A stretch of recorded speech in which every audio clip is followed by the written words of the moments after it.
بسم الله الرحمن الرحيم ألف لام را. بسم الله الرحمن الرحيم. الحمد لله الذي لم يزل عالما قديرا حيا قيوما سميعا بصيرا، وأشهد أن لا إله إلا الله وحده لا شريك له وأكبره تكبيرا، وأشهد أن محمدا عبده ورسوله، وصلى الله على سيدنا محمد الذي أرسله إلى الناس كافة وبشيرا ونذيرا، وعلى آله وصحبه وسلم تسليما كثيرا كثيرا. أما بعد، محترم بزرگوں اور دوستوں، آخرت کی منزلوں میں سب سے پہلی منزل قبر ہے. اگر یہ منزل آسانی سے طے ہو گئی تو بعد والی منزلیں بھی آسان ہوگی، لیکن اگر قبر کی منزل سخت ہو گئی تو بعد والی منزلیں اور بھی زیادہ سخت ہوگی. حضرت عثمان غنی رضی اللہ عنہ جب کسی قبر کے پاس کھڑے ہوتے تو اس قدر روتے کہ ریشی مبارک آنسو سے تک ہو جاتی تھی.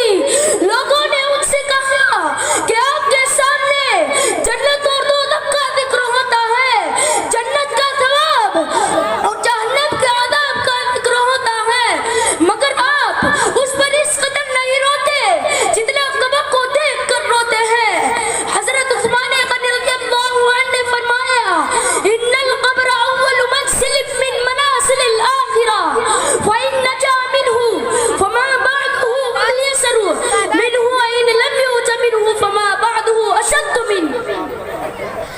قبر آخرت کی منزلوں میں سب سے پہلی منزل ہے.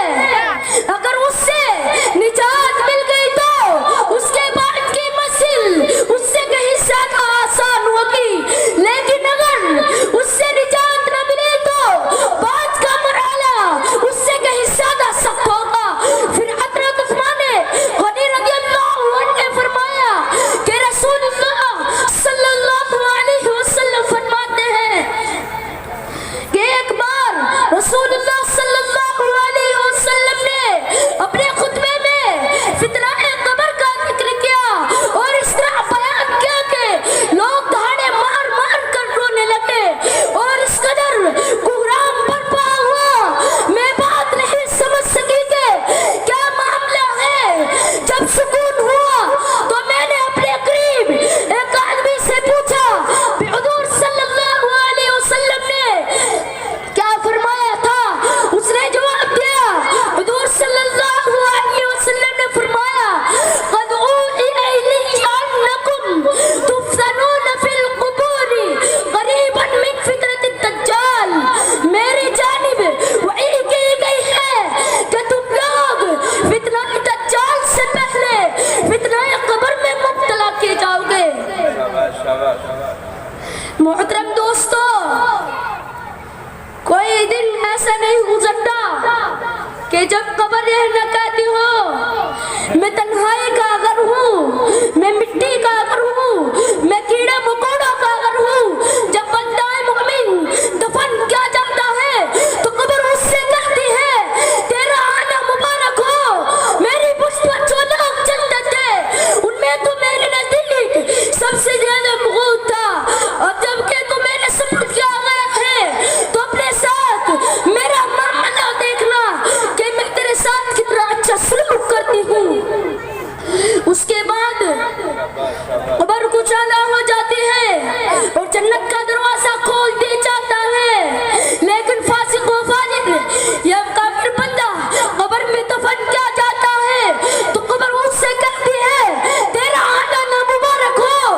جو لوگ میری پشت پر چلتے تھے ان میں تو میری نزدیک سب سے زیادہ مبغوض تھا. آج جب کہ تو میرے حوالے کیا گیا ہے تو دیکھنا کہ میں تجھ کو کس طرح سزا